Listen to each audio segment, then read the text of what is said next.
Ô Gustavo, seja bem-vindo.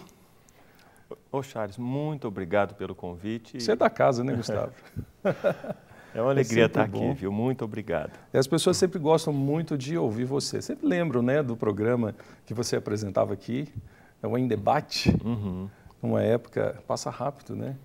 Já tem aí mais de 8 anos. Já tem alguns anos. É, passa rápido. Mas sempre nós temos referência a esses programas. Tem agora o Super Debate na rádio e as pessoas sempre comentam, olha, que bom que era aquela época, porque era uma época de muito aprendizado, né? Era uma programação onde se desenvolvia muito assuntos teológicos, mas de uma forma que o leigo pudesse aprender. E a gente conversando aqui hoje, você é um apaixonado pela igreja de Jesus, não é verdade?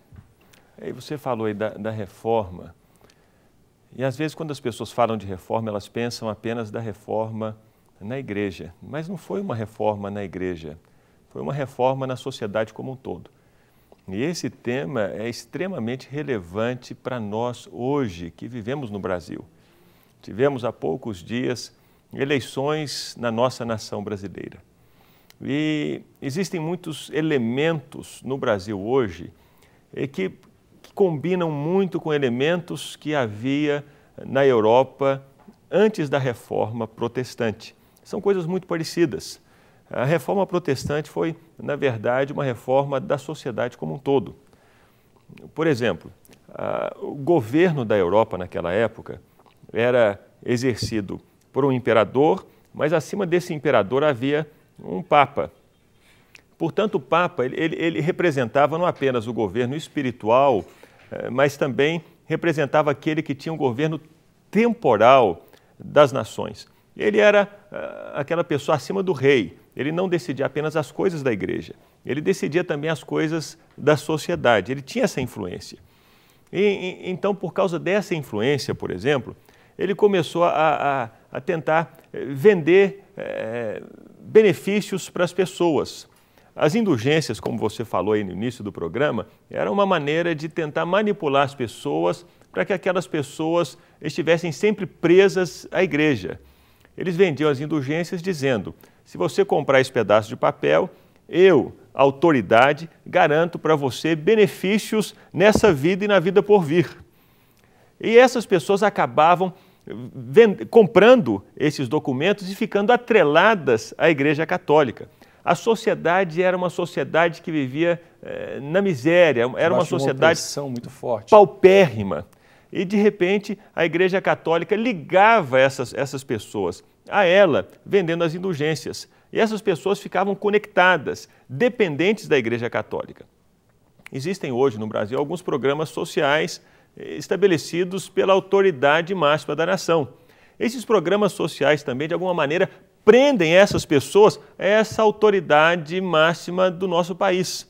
Então, a sociedade, de alguma maneira, ela era envolvida, ela era influenciada pela autoridade máxima da Europa naquela época e hoje no Brasil nós percebemos grande parte da sociedade brasileira influenciada e presa à autoridade máxima no Brasil. Então os elementos, Charles, são muito parecidos. Elementos que nos fazem saber uma reforma está para acontecer.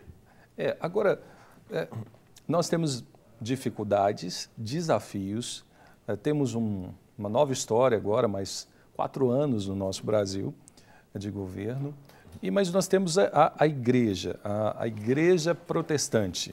E a igreja protestante hoje ela se divide em denominações, mas nós percebemos até na política agora, uma união em prol de um objetivo de toda a igreja. Ainda que isso não foi bem assim visível, mas nós percebemos que várias lideranças se uniram em torno de um objetivo, buscando uma mudança até na nação. Você acredita que esse momento de unidade, esse momento de um governo por mais 4 anos, pode ser e pode se tornar um momento para se pensar na igreja evangélica no Brasil? Porque nós temos hoje a igreja pulverizada em denominações. Você não consegue reformar uma igreja aqui, porque a outra do outro, elas agem de uma forma independente.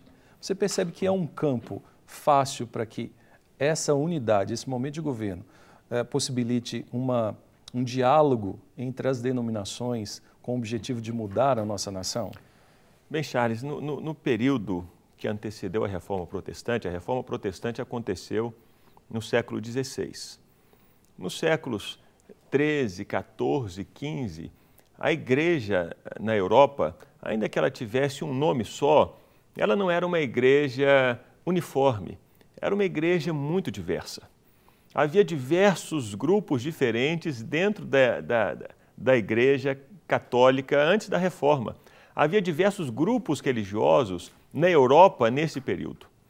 Mas houve um fator que uniu diversas pessoas de grupos diferentes na Europa, e essas pessoas que faziam parte da igreja começaram a pedir mudanças não somente na igreja, mas na sociedade. E que fator foi esse que uniu os mais diferentes grupos religiosos da Europa naquele tempo? Foi uma mensagem em favor da ética, uma mensagem em favor da moralidade, contra a corrupção, contra os nepotismos, contra a arbitrariedade da autoridade da Europa naquela época. Uma das pessoas que não participou da Reforma Protestante, mas que permaneceu católico durante toda a vida e que pregava em favor dessa reforma ética, foi o Erasmo de Roterdã. Ele era católico, um estudioso, um filósofo, um estudioso da Bíblia também, e a ênfase dele era por uma ética que não havia na sociedade, porque a sociedade havia sido corrompida pela corrupção da autoridade maior da Europa, que era o Papa e os cardeais. O Estado e a Igreja eram um só. Era uma coisa só. E havia uma corrupção generalizada na sociedade, porque aquelas pessoas que detinham a autoridade, estavam nesses lugares de poder, elas haviam se corrompido também. Então, muitas pessoas da sociedade, de diferentes ordens religiosas ou de diferentes partes da Europa, começaram a proclamar uma mensagem em favor da ética, em favor da moral, em favor da verdade, em favor da justiça. Essa foi a primeira mensagem que foi levantada na época da Reforma Protestante e que uniu todas as pessoas em prol de uma mudança na sociedade. Lutero, por exemplo, era um monge agostiniano. A busca dele primeira não era tanto por uma reforma doutrinária simplesmente, mas por uma reforma moral na igreja. Zwinglio, que estava na Suíça, também tinha essa mesma mensagem. A igreja, a sociedade precisa ser reformada nos seus valores e nos seus princípios. Erasmo de Roterdã, como eu já disse, a mesma mensagem. Então, a Europa, ela foi unida, as igrejas na Europa foram unidas em torno de uma ênfase ética e moral. E a gente vive uma coisa muito parecida no Brasil hoje. As pessoas das mais diferentes, mais diversas, elas têm se unido, ainda que tenham confissões religiosas diferentes, elas têm se unido e têm proclamado essa mesma mensagem. Nós precisamos mudar o Brasil. E essa mudança toca primeiramente a ética, a moralidade, a verdade, é um combate à corrupção, é um combate à impunidade, é um combate aos gastos excessivos do poder público, é um combate à exploração que existe da sociedade. Então percebemos que no Brasil as pessoas têm se unido, não importa a denominação a que pertencem, a igreja a que pertencem, a mensagem é a mesma, precisamos de uma mudança. Então é um período muito parecido com o período da Reforma Protestante. No caso da pós-reforma, nós percebemos que houve uma ruptura com o Estado e a Igreja. Isso, mais à frente, houve desenvolvimento de ciência, de tecnologia, tantas coisas que vieram como origem da reforma e tantos benefícios para a sociedade. Você acredita que chegou um momento que a Igreja se distanciou muito da sociedade, nos tempos agora, na era moderna ou na pós-modernidade, e a Igreja ficou, em alguns momentos, muito longe da sociedade no propósito de político, no propósito de influenciar essa sociedade com os valores e princípios que a Igreja pode para construir uma sociedade que tenha uma ética cristã, que valorize o cuidado com o próximo, que valorize o cuidado com o órfão, com o pobre, com a viúva, e não simplesmente amarrar as pessoas em indulgências, vamos dizer assim. Mas parece que, aí eu quero ver se você concorda e qual a sua opinião sobre isso, que a igreja se distanciou, não se envolveu com a política, não se envolveu com o desenvolvimento de uma sociedade e praticamente entrega isso ao Estado. E vive fechado em quatro paredes, pensando no céu e esquecendo aquilo que está na terra. E hoje é uma nova mentalidade. É interessante que na época pré-reforma, as pessoas elas estavam muito preocupadas também com o céu. E quando houve epidemias na Europa, muitas pessoas não se preocupavam em buscar a cura para aquela epidemia, mas elas simplesmente se flagelavam e se penitenciavam, imaginando que precisavam purgar os seus pecados e é então que Deus traria a cura para a sociedade. Mas as coisas foram mudando naquela época. Diversas pessoas voltaram a ler livros antigos, livros do período clássico, dos gregos, dos romanos. Foram lá atrás na história para tentar saber como é que aquelas pessoas pensavam lá atrás, como é que elas viviam lá atrás. E nessas leituras, elas começaram a fazer novas redescobertas. Nas universidades começaram a ser formadas outras cabeças pensantes. Gente que pensava assim no céu, mas que pensava também nas coisas da terra. Pensava nas diversas maneiras a partir das quais eles poderiam contribuir para o desenvolvimento melhor das coisas da terra. Por exemplo, nessa época, século XIV, XV e XVI, começaram as grandes navegações. Cristóvão Colombo, ele chegou na América, cruzou o Oceano Atlântico, que era um oceano enigmático para aquelas pessoas, terrível, cheio de misticismo. Imaginavam aquelas pessoas que havia dragões e serpentes e sereias, era algo assim inacessível para elas. Mas Cristóvão Colombo decidiu cruzar o Atlântico, foi descoberta a bússola, o astrolábio, diversos equipamentos que ajudaram na navegação, desenvolvimentos científicos, técnicos e que possibilitou que essas pessoas chegassem à América, navegassem pelos mares. Copérnico viveu mais ou menos nessa época, Galileu Galilei, Giordano Bruno. Então, a ciência ela se desenvolveu nesse período do século XIII, XIV e XV. Então, percebe, a reforma não aconteceu num vácuo. Não foi uma reforma simplesmente religiosa. Ela cresceu dentro de um fundamento de reforma intelectual. Nas universidades, as pessoas começaram a pensar de novo. Será que nós devemos viver dessa maneira a vida toda? Será que já não houve uma história lá atrás e com a qual a gente pode também aprender? Será que não podemos aprender de pessoas que viveram séculos lá atrás? Elas começaram a ler de novo. E esse foi o fundamento em cima do qual a reforma ela aconteceu, a reforma na igreja. Ela aconteceu por uma reforma na sociedade, no pensamento. E hoje a gente vive algo assim no Brasil. As pessoas na igreja também começam a perceber a importância de aprenderem mais, de estudarem economia, de estudarem política, de estudarem sociologia, antropologia, na área de saúde, de engenharia, arquitetura.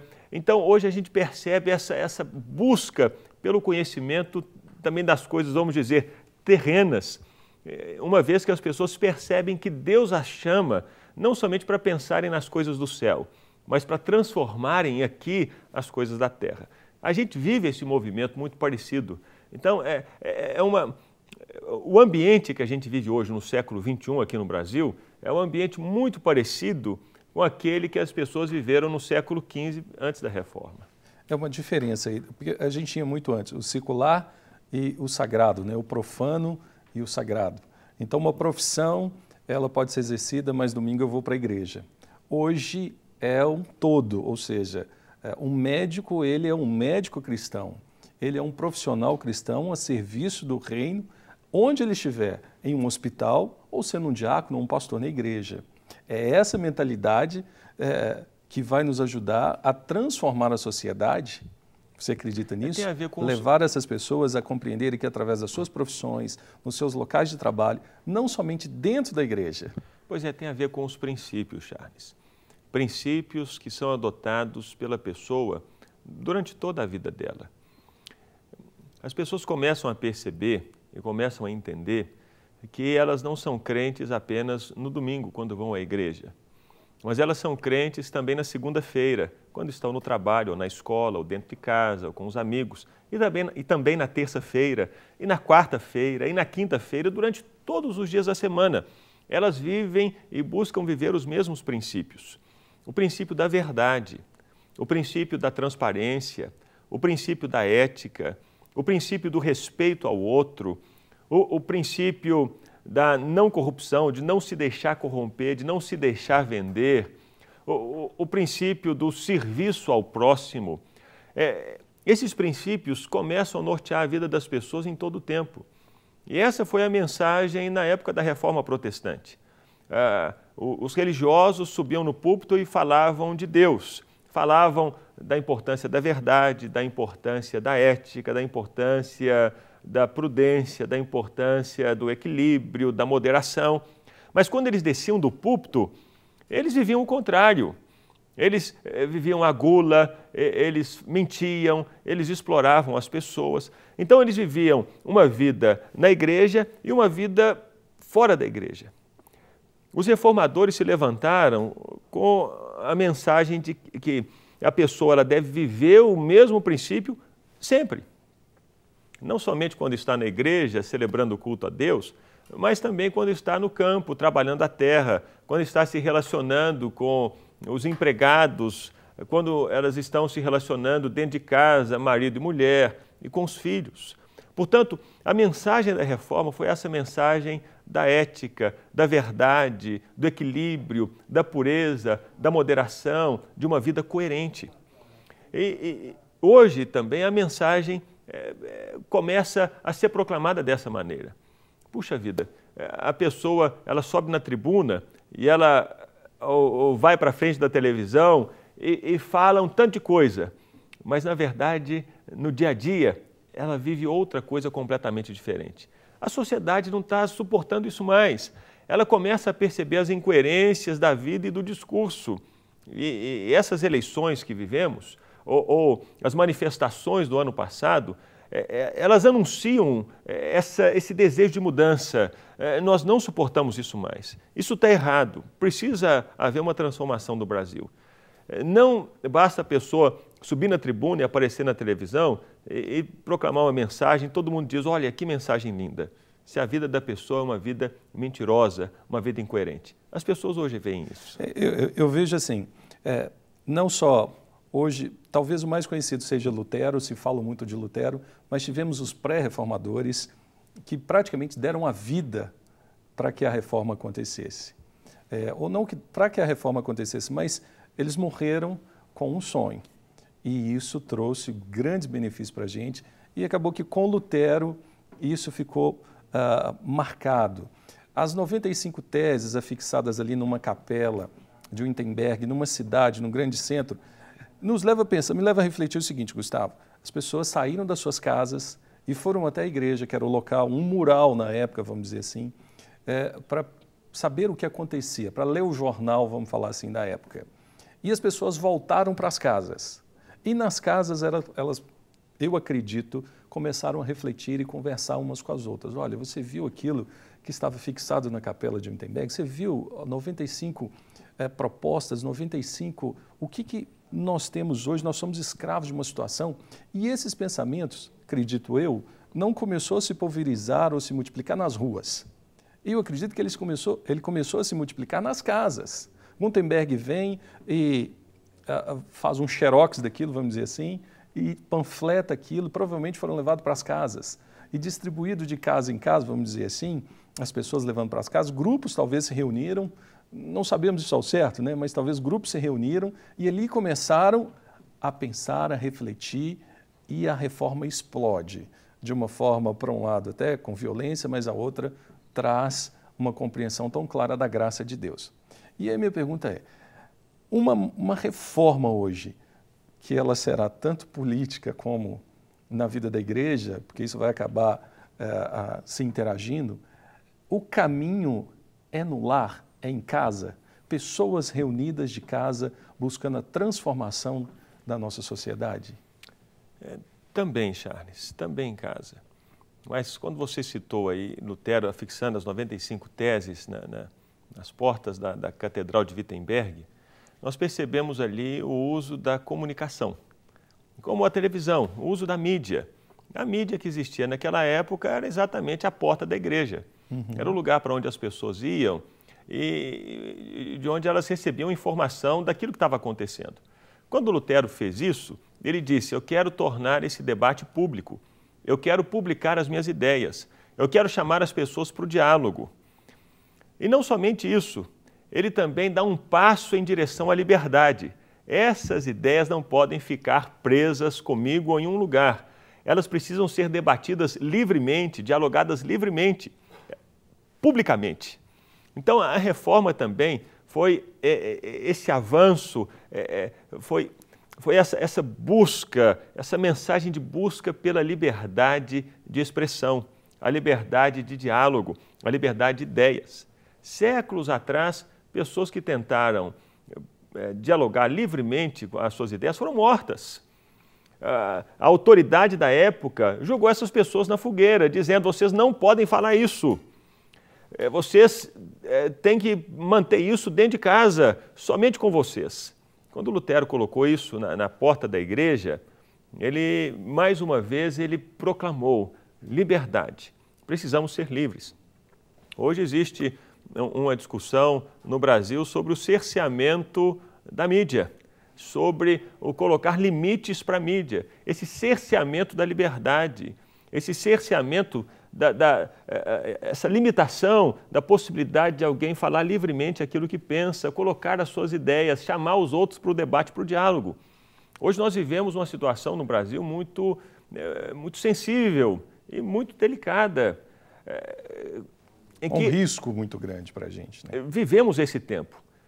Então, esses pré-reformadores, ou essas pessoas que pensam, que refletem e que proclamam a palavra de Deus, e Deus nos chamou para a liberdade, elas precisam se levantar e usar a mídia, usar a televisão, usar a internet, a mídia social, seja o Facebook, o Twitter, o Instagram, o WhatsApp, a rádio, os blogs, para que essa liberdade continue a ser anunciada e o diálogo continue a ser promovido. Então, eu creio que nós vivemos esse ambiente para que essa reforma, essa ação de Deus aconteça no Brasil uma vez na nossa história. Gustavo, nosso tempo foi embora, acabou. Muito obrigado pela sua participação, obrigado. E quando eu falo de casa em casa, eu vejo que a importância, a gente tem conversado muito sobre isso, né, em outras reuniões, de a partir de casa em casa, as pessoas começarem a interagir umas com as outras, discipular umas às outras, cuidar, formar uma liderança, porque ali tem espaço para pergunta, para resposta, para o discipulado, para dúvida, que em alguns momentos pela televisão fica difícil, numa grande reunião, em um templo fica difícil, mas quando a gente está um com o outro, é mais fácil esclarecer isso. Então, uma coisa unindo a outra, eu creio que a gente consegue transformar e reformar a nossa sociedade, a nossa igreja. Obrigado, Gustavo, mais uma vez pela sua presença aqui na Rede Super. Obrigado, Charles. Uma alegria estar aqui, meu irmão.